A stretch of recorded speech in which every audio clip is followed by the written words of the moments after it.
चला देश नहीं झुकने देंगे, एकदम देश नहीं झुकने देंगे। चलो शुरुआत करते हैं। दूसरा क्वेश्चन 2017 पढ़ा रहे हैं, फिर से बोल रहे हैं 2017 का क्वेश्चन बैंक निकालो और उसका दूसरा तुम लोग भी देखो।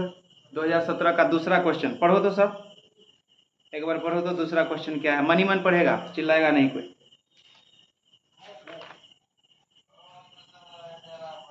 देखो दूसरा क्वेश्चन कहता है 2017 का 2 नंबर का क्वेश्चन है, 2 मार्क्स वाला। ये क्वेश्चन नंबर 2 है, 2 मार्क्स, 2 मार्क्स का क्वेश्चन नंबर 2 है।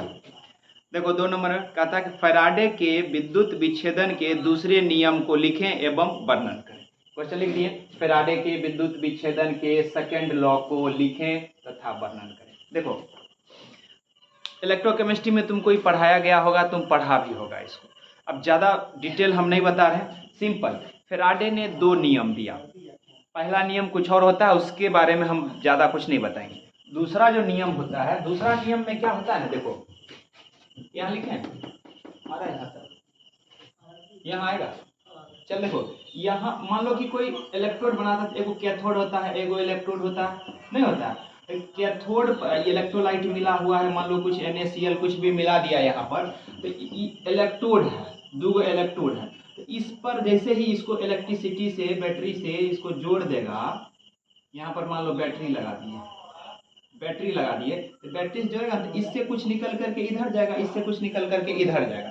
तो यह जो जाएगा ना, ये जो पदार्थ घुला हुआ है उसके इक्विवेलेंट वेट, इक्विवेलेंट वेट तुल्यांकीय भार तुमको 11th क्लास में तुल्यांकीय भार पढ़ाया गया होगा कि किसी भी सोडियम का, हाइड्रोजन का, ऑक्सीजन का तुल्यांकीय भार निकालने के लिए, इक्विवेलेंट वेट निकालने के लिए बताया गया होगा। नहीं जानता थोड़ा सा वहाँ जा करके चेक कर लेगा। तो कुछ नहीं, जो जानता है खूब बढ़िया, नहीं जानता है तो सीधा एक लाइन में लिखेगा कि जब किसी इलेक्ट्रोलाइट, इलेक्ट्रोलाइट मतलब होता है NaCl, KCl, कुछ भी जो घुला हुआ होता है किसी विलयन में। अरे जैसे बैटरी नहीं होता है, अब बैटरी में कुछ मिला हुआ रहता है इलेक्ट्रोलाइट, पानी डाला जाता है, देखा ही होगा। मेरे पास है वो रिक्शा वाला बैटरी है, उसमें हम डालते हैं पानी। तो उसी तरह से तो उसमें जो जमा होता है डिपॉजिट पदार्थ जो होगा वह इक्विवेलेंट वेट के बराबर होगा। ज़्यादा समझना नहीं है कि इक्विवेलेंट वेट क्या है। तो तुम लोग क्या लिख देगा, देखो बुक में बढ़िया नहीं लिखा हुआ है, एकदम अच्छा नहीं लिखा हुआ है, तो जो हम लिखा रहे हैं वही लिखेगा। तो जब किसी इलेक्ट्रोलाइट मिले विलयन में करंट, इलेक्ट्रिसिटी पास कराएगा, प्रवाहित की जाती है, तो विभिन्न इलेक्ट्रोड है, देखो 2 तरह का इलेक्ट्रोड है, कैथोड होता है, एनोड होता है। विभिन्न इलेक्ट्रोड पर मुक्त हुई पदार्थ की मात्रा, अब जो जमा नहीं होता है, एक कैथोड पर कुछ जमा होगा, कुछ एनोड पर जमा होगा, तो पदार्थ की मात्रा उसके इक्विवेलेंट वेट के समानुपाती होगा। मतलब जितना ज्यादा इक्विवेलेंट वेट होगा उसके अनुसार वो होगा। तो उसको हम क्या लिख सकते हैं, वेट पदार्थ की मात्रा, डायरेक्टली प्रोपोर्शनल मतलब समानुपाती, ई मतलब क्या होता है, इक्विवेलेंट वेट।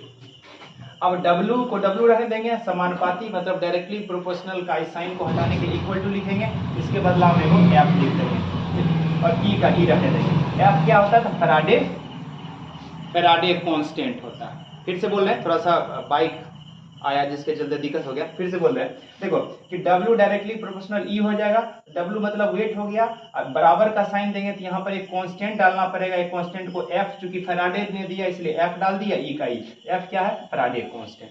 समझ में आ गया, यहाँ तक इसको ऐसे लिख लेगा। और जब इसको लिख लेगा पूरा, उसके बाद में देखो इसको हम क्या लिख सकते हैं, तो थोड़ा सा इसको और एक लाइन और इसमें जोड़ देंगे कि जब डायरेक्टली प्रोपोर्शनल करता है तो इसको तुम लिख सकता है, क्या जानता है कि W1 बाय W2 अब बराबर, इसको क्या लिख सकता है, E1 अब बाय E2, मतलब ये भी लिख सकता है। यहाँ तक लिखने के बाद यहाँ E2 हो जाएगा। जरा सा निकाल लो तो आंसर, जरा सा तो इसका आंसर निकालो तो, इसका आंसर निकालो तो फैराडे का नियम का।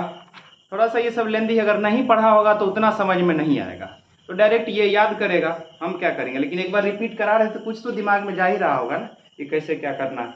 तो देखो यहाँ पर इसमें वही लिखा है, E1 बाई E2, सब में अलग अलग लिखा हुआ है, तो जितना लिखा है उतना, मतलब W1 और इस जितना वेट है उसी का इक्विवेलेंट वेट है, W2 उसी का इक्विवेलेंट वेट है, बस इतना लिख देगा, यही तुम्हारा 2 नंबर में आंसर हो जाएगा।